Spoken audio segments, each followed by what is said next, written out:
right, welcome everyone to our talk on Tuesday. This is airing in March, and we actually recorded it in February, right? And so I'm Yeah, here today. I'm Cherie Catron with Foothold International, and I'm here with Taylor Strickland, who is at Cedarville College, right? Did I said all yeah. that right? Okay. University. University, sorry, Cedarville Yeah. University. Got to get it right. And so that's where we're talking from, correct? Yep. All right. Mhm. So Taylor's been working with us. She started working with Foothold over the summer, and I had the great experience of getting to know her and working with her on several projects. And so we're continuing, right? We're like still working together, even though she's at school Yeah. and working remotely.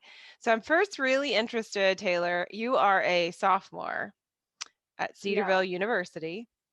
And Yes. so tell us a little bit, like, how did you decide to go to Cedarville? There's so many colleges. Ohio's got some great schools. Why did you choose, what were some of the reasons you chose Cedarville?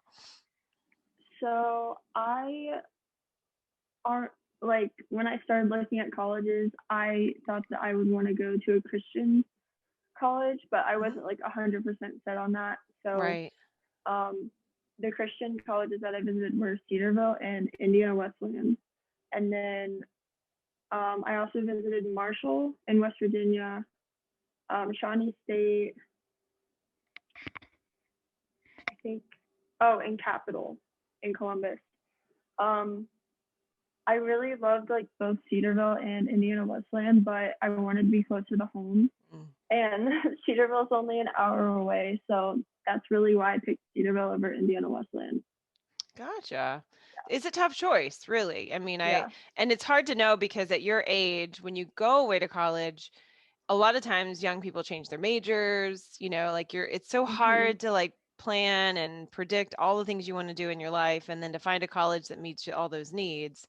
And so what is your Yeah. major, Taylor? You want to tell us? I know a little bit about it, but tell us about what your major is and So um I'm a molecular biology major. I came in thinking pre med, and I kind of changed to pre vet now. ooh, really? Yeah. That's an interesting change, Taylor. Tell Yeah. tell us how that happened. um, I just really thought about like what I wanted to do and not like what other people were kind of telling me to do. I feel like I started out pre med because a lot of people said like that's a great path and like you get good enough grades, you could do it. So that's why I thought I should. But I always kind of wanted to be a vet, like since I was like 5, like that was my dream job. I would say I wanted to be a vet, and that's still what I really want to do. So Wow. Well, that's exciting. I didn't know that you yeah, were looking at that change. And that's not an easy major either. no, yeah, it's Um, actually the same major. I think the only differences will be like one class, but okay. And will yeah. you continue, where will you go? Do you have idea where you'll go after you graduate from your 4-year bachelor's degree? I could go to Ohio State Okay. or also Purdue in Indiana has a vet program. Mhm. So there's not that many. So I might be somewhere far, but we'll see. Yeah, I know. I know a lot of young people who've gone into that have had to go out of state, for Mhm. depending on if what type of veterinary medicine they were going into. Like for Yeah. large animal, I think they've had like Kentucky has, is that right? Sound Mhm. right? Yeah. And then small animal is a different field. So I have some experience with vet students. And so before we became Foothold, we were with E3 Partners Ministry and we did some veterinary clinics in Kenya. And that's actually been something we've been talking about. So who knows, Taylor? Maybe Yeah. we could plan That would be something. so cool. Yeah, because the challenge was we took vet students, like a group of vet students from Auburn University, and they Mhm. were large animal vets. So they were used to working Oh with yeah. cattle and horses and so some of our veterinary doctors who went were small animal, more like house Mhm. pets. And Yeah. so it's a big difference, but those that Mhm. had large animal experience, it was because they were treating the cattle. So it's a really great we actually that helped us get connected with the ladies group we're working with now. We did an outreach to treated like thousands of cattle, giving them immunizations and just treating them from basic, you know, checkups and treating basic ailments and things like that, and deworming them, all of that stuff. And so that really won over the favor of the men in the area and kind of Mm, paved the way for us to do a lot of the work we're doing. So that's come up yeah. and we've talked about that. So we'll have to think about that, Taylor. Yeah. Because we had some pre-vet students who went with us as well. And so how cool is that? Yeah. Didn't know we were going to talk about that today. Oh, that's awesome. Well, so you don't have to change your undergrad major. So, No. but then when you go on to, is the next step veterinary school? Mhm. And then how long of a degree is that? Do you know? How, 4 years. 4 years. So, okay. And then you'll be finished, or do you have to go on after that? Yeah, I should be finished. I might have to Okay. do a year of like experience or something, but Mhm. yeah. So are you leaning towards small animal or large animal? I'm not sure. I could see myself doing like anything, honestly. I think my dream job would honestly be like a wildlife vet. Oh yeah. But I don't know. I kind of want to stay in the Chillicothe area, so I Yeah. couldn't really do that. Uh-huh.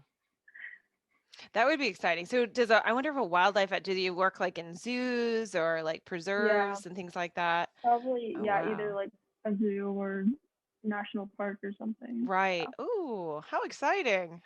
Yeah.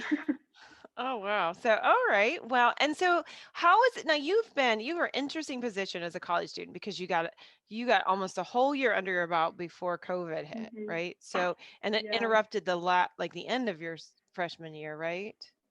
Yeah, I got sent home like a month or two early. Okay, so you almost got your full year in, and then you had to come Hmm. home. And so, what has it been like? I mean, it's you know what it was like before. How different is it going Yeah. back during COVID? Um, it's really weird at like a college because you're living with a lot of the people that you're also Yeah, going to class with. So right. sometimes it's like it's just weird because it's hard to really like keep it from spreading, I guess. So like Yeah, yeah. I don't know, like being in your hall, you don't want to like wear a mask in your hall because it's like your home, but Mm-hmm. you also want to be careful not to Because give there's a it to lot of you everyone. close Like spread. together, right? That's what Yeah, you're saying. Like you yeah, might be because your dorm room is really too small just to stay in your dorm room all the to time. stay in there. Yeah. Yeah. So, and then last time we talked, you were taking all of your classes online. Like you were there on campus, but you were doing, are you Hmm. doing any in-person classes? Yeah. So this semester I took all of mine in person. Oh, So really? yeah, the last semester most people also did it like all in person. I just decided to do online, Hmm. but like our numbers stayed pretty low, so it seemed pretty safe to go back to Okay. in person. Okay. So it's been fine. Good, good. I'm glad to hear. And crazy thing, is it okay if you talk about what happened in your family? Like, do you mind Oh talking about yeah. that? Like, I Yeah. mean, you going to college almost like seemed to like protect you. Do you want to tell us Yeah. what happened with that? That That's was crazy. crazy because I was considering like actually staying home last Yeah. semester and taking online classes, and then I was like, well, I'll just go like on campus so I can see some of my friends, but just take my classes online. And then my dad got sick and also gave it to my mom. And we're still not sure if my brother actually ever got it, but Okay. I was like stuck at college, which is ironic because you'd expect Yeah. me to be the one to get it being at college. Yeah, But because you were thinking about staying home to protect you because hmm, you have some health risks and yeah, it could be really dangerous for you. And so you were thinking about not going back this semester, right? And then hmm, like, oh, I yeah, think it's okay. And then you go away and yeah, your family gets it. hmm, That is just you're right. That's yeah, absolutely it's ironic. crazy. So I'm really glad that everyone in your family is okay. Your parents feeling. I heard your Hmm. brother really, like you said, you're not sure And because he really didn't get sick. he never had symptoms or anything. Okay. Yeah. Wow. My gosh. It's crazy. So, you know, I've heard a lot of students complain too that like that their social life is really disappointing this year. How are Yeah, students connecting or are they connecting socially? I think it would be really hard to be a freshman coming in Yeah. with all the masks and stuff, because like when you can't see someone's face, you don't realize like how much of a Oh, difference that makes yeah. to be able to like recognize people. Mm-hmm. And so like already having some friends from last year and getting to know them was a big help. I think. I didn't even think about that. Like Yeah. just being not knowing anyone, right? And Mhm. rarely do you know people as a freshman if you go to away to a college and then you can't see each other. Yeah. Wow, It was that's really really, hard. yeah. And then if you're doing a lot of online classes, Yeah. so it sounds like you're in a better position for that reason. Right? Yeah. So tell me a little bit about Cedarville. Like, is it the college you thought it was? How is it different? How is it the same? Maybe, what are some things you would tell, maybe you wish a student Um. who's thinking about a college knew about Cedarville? Yeah. Cedarville is different from your typical college. Right. Um. I personally like love it, and I'm really glad that I chose to go here. There are things that like frustrate me. Like there's a lot of rules that you don't have at like Ohio State or whatever. Like there's a curfew and a dress code for classes and outside of classes. Mm-hmm. Those are really the only two things that like bother me. Mm-hmm. And other than that, like I love having chapel and just like there's good. Everyone calls it like intentional community, and it's like really cringy, but there's good community here. Did you say it was cringy? Yeah. Mhm. Gotcha. So there's things that are annoying, but they don't sound like they're too invasive, the curfew and Yeah, the it's not too bad. I mean, okay. it can be annoying just because you want to be like an adult and independent, and Mhm. you still feel like you have some of those like rules, but to me, Mhm. it's worth it. So, is it a college that's a good fit for someone, let's say, that isn't a religious student, who isn't, is it really no. So if you're someone Yeah, who's no. not looking for a religious college experience, this isn't the college for you. No, Okay. yeah. That's good to know. Um, Hmm. but you enjoy that aspect of it, it sounds Yeah. like, and it's worth putting Hmm. up with some of the rules. Yeah. I know it's good to know because like you don't really know until you're there what it's really Hmm. like. Yeah. um, and there's some other Christian colleges that are like that. And some of them are Christian colleges, but you go there and people who And aren't it's not. religious or aren't Christian would fit in just fine. Yeah, right. So Yeah, it's definitely like actually like Christian, and they don't mhm. just say that. Like they really like integrate that and Is that everything. integrated too in the classes? Like, Hmm. really? Okay, that's Yeah. interesting. Like Hmm. a lot of my classes start with the professor like praying, Hmm. and they'll bring like in my biology classes they'll give like a biblical perspective on things. Interesting. So that'll be different too. Maybe when you go to vet Hmm. school, that maybe you may have to Yeah, go somewhere that's definitely. different. Because that's a very unique experience, I would say. Because Hmm. myself going to Ohio University, going to Middlebury College in grad school, those weren't Christian, Hmm. based, and so that would be very unusual, very different. Yeah. More like public school, right? If you're in a public school, you don't Yeah. high school, you don't have that either. So, Yeah. I was like, yeah, definitely coming from public school to here was a lot different too. Because a lot mhm. of kids that go here were either like homeschooled or they came from private schools, so they don't even know Oh, differently. And then like okay. the public school kids are like, oh, this is different, and I feel like we appreciate it more. Ah, interesting. So it also sounds like it's a good fit for those who maybe are really good students, homeschooled, or have gone to Mhm. private, religious schools. It's probably Yeah, really comfortable for them. Or they may be sick of that and want not want it, right? Like they yeah. may have had that and they want something. And I will say too, going to like Ohio University, going to Middlebury College, for grad school, I just realized there was something on my face. Uh, um, you can find those communities still, even though it may not be a Hmm. religious based school. That if you Yeah. want that experience, you can, but it's on you to make that happen, right? And Hmm. so, because I know some students who've gone to Ohio State and are part of a really strong Christian community, um, Yeah. and so so that's just, it's good to know because everyone's a little different with what is good for them. And Mhm. so, and it sounds like you're happy there, and it's a good Yeah. location, not far away from your family. Mhm. And so this summer, kind of go into the next part of this. This summer, I really got to know you. So I knew you when you were little, a little bit. You probably don't remember. Your parents and I used to be in a Sunday school class together. And so you were this cute little blonde little girl that was so sweet. And then I got to know you as an adult this summer. Mhm. And so your parents have been kind of involved in our work, been very like encouraging, supportive of what we do. And I know your dad has met with Brad a lot over the years, so you were probably aware of what Foothold was about. Yeah. And so so anyway, so tell me a little bit how your interest got sparked to want to volunteer, want to intern with us over the summer. So I was actually thinking about changing my major to like a digital media major because I like stuff like that, like social media, like kind of like marketing stuff, I guess. Like mainly like social media stuff. And I was just thinking about it and I wasn't sure if that's what I would want to do like for Mhm. the rest of my life. And my dad was like, Cherie and Brad need some help. And I was like, okay, I'll do it. Like I didn't even know what I was gonna do, but it sounded fun. So yeah, and it's been really fun, like making the t-shirts Mhm. and helping with the social media. It's been really cool. So how did your dad feel about you thinking about going into this different field? That's very different from Yeah. molecular biology.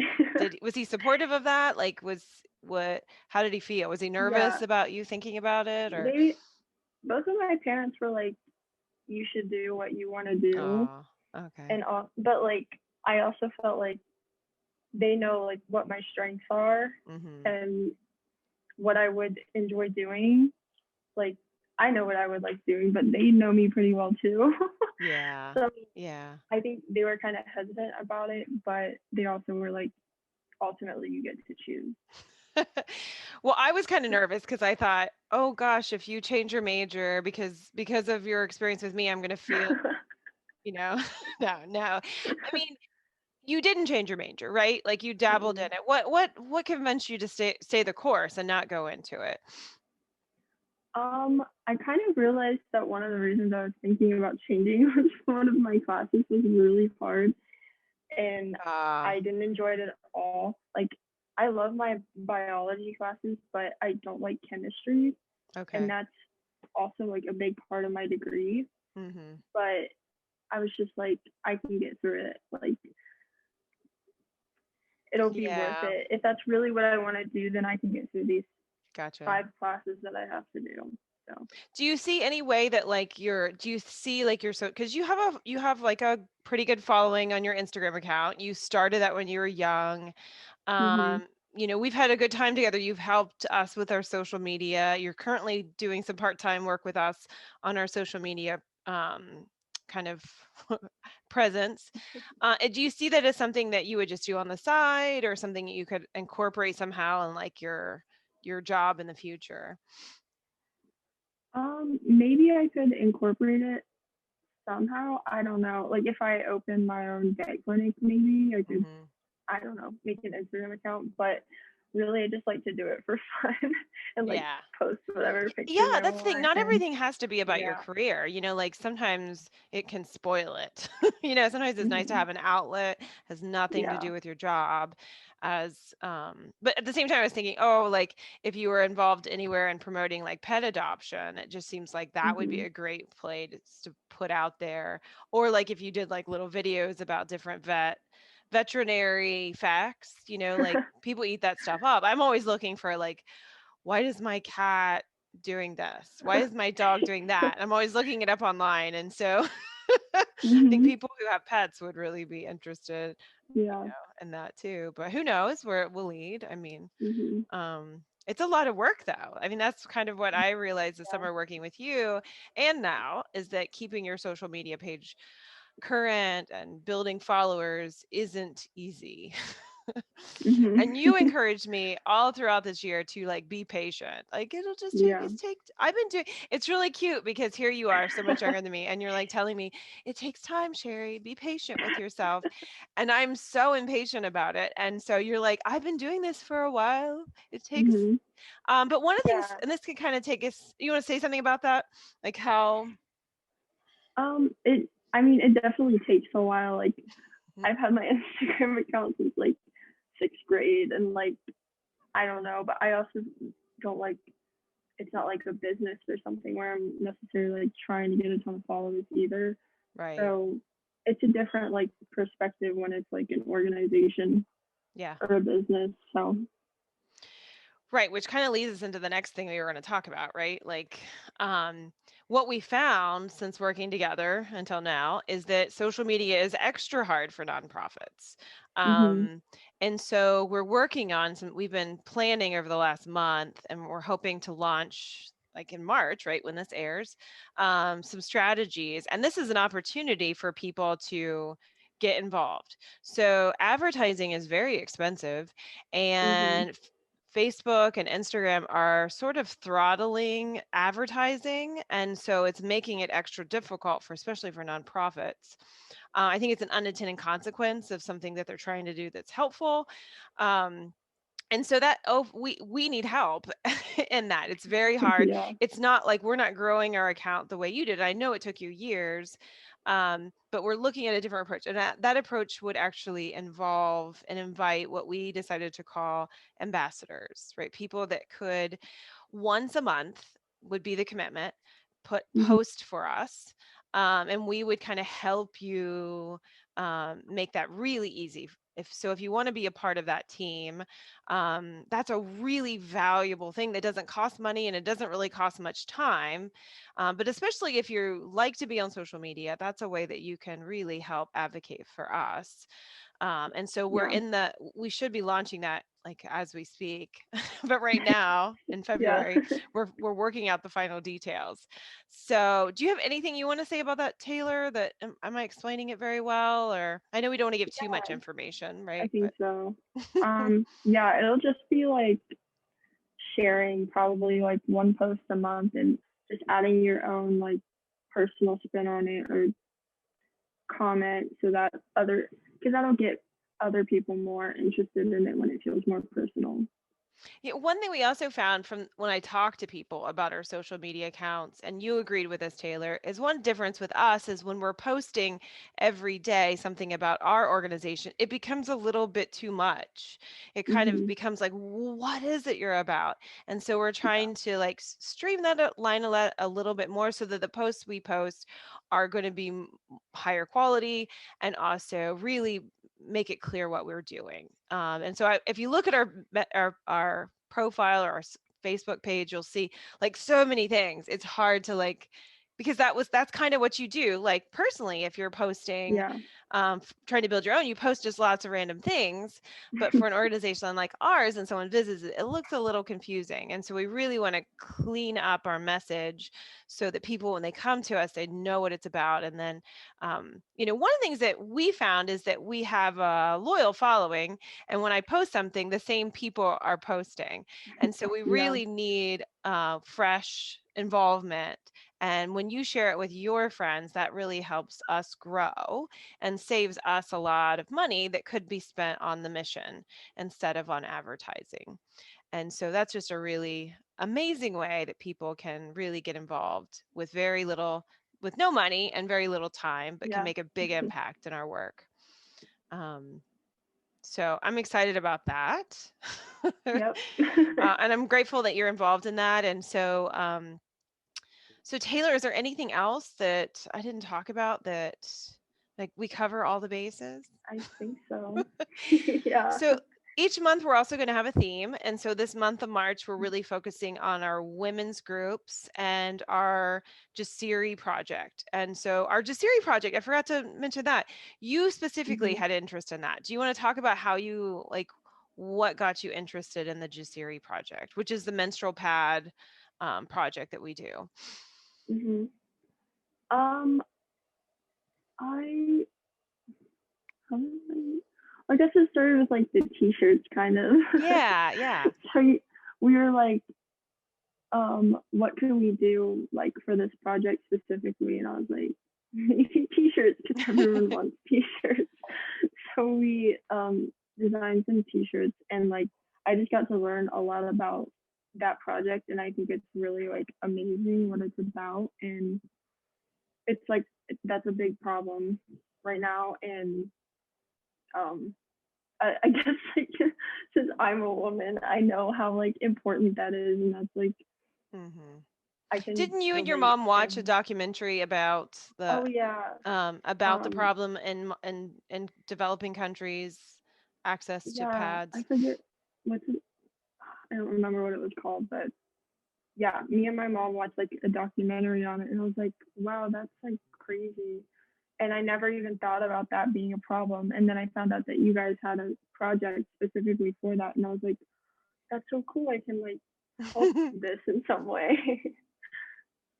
Well, this is especially important. I believe that you were involved because we really want to get young women involved in this project. And you're at Hmm. college, and you have a you have your I know it's difficult right now with COVID to really talk with Yeah. friends about this, but this is something that we really want to raise awareness. And I think that especially young women in your age group have the ability to really influence and to be aware and to promote kind of what we call menstrual equity, so that all women around the world are able to, especially when girls start their periods in school, they oftentimes have to drop out of school, and then the next thing you know, they're home, they're vulnerable to sexual abuse or child marriage, and the next thing you know that they're very young and they're pregnant, and they don't get to finish school. And so having menstrual pads that are appropriate and also environmentally responsible um, really makes it so those girls have a fighting chance. And so Hmm. I think you felt just kind of humbled by that. Like, Yeah. wow, I can't imagine having to sacrifice what these girls sacrificed just to stay in school because they started their periods. And that's just not fair. Hmm. And we also really want to see young men involved in this as well. We know, Brad is really passionate about the project, and there's actually there's another documentary I saw, and there's a young man who's like in his 20s who started. I think he was Indian, and his family was living in Tanzania, and he started this very similar project and turned it into a company because he felt really bad. Hmm. He had no reason. He was just a young man and said, Yeah. hey, this isn't fair, and I'm going to help women. And so I think, we also need men who care about women's Yeah. right. We all need each other. And so anyway, so I'm just excited, and I hope that we get some help from, some more college students, because I think you Hmm. guys are so much beyond us when it comes to social media influence, right? But also, just raising our awareness. So as we move forward into your lives, that you're aware of what's going on globally in some of these Hmm. issues. So, so it's been great, and I'm just excited that we had a chance to talk like this. And I'm Yeah. really grateful, Taylor, because Taylor, you're not the most outspoken person that I have met before. And and I was almost afraid to ask you to do this. And you were like, oh, I'll do it. Like, yes. So how this wasn't too painful. You don't seem too No. uncomfortable. So if other people, we are looking for people to talk about issues like this that are related Hmm. to our work and a little bit about themselves if they have something to promote.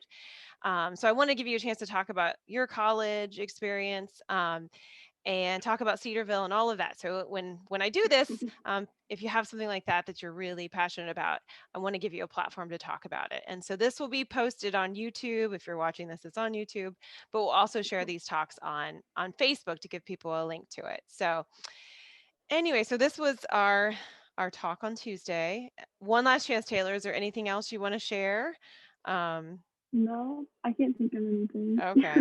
All right. Well, I'm just really grateful for your help, and we'll be Yeah. working hard on our social media approach, our new approach in March. So, Yep. um, all right. So I guess that's comes to the end. If you want to say goodbye, and Bye. all right. Thank you so much, Taylor.